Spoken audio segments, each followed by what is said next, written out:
So, how has what you've been through impacted your self confidence, your self worth? How have you dealt with that? I will say, for a very long time, I had very low self-esteem. I barely looked at myself in the mirror.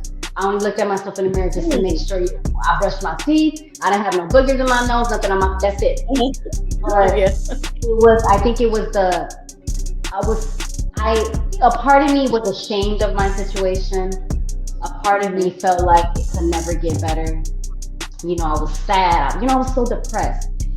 And it did take me a long time to lift myself up. It really did. I always say, when I'm telling my story or someone is asking me certain things, just like when I told you, you asked me, you said, Hmm. you want to come on the podcast? And I said, yes. And I said, had you asked me that some years ago, I would have said no. I said, but I don't live there anymore. Right. I don't look at myself as a victim anymore. I feel like I'm not her anymore.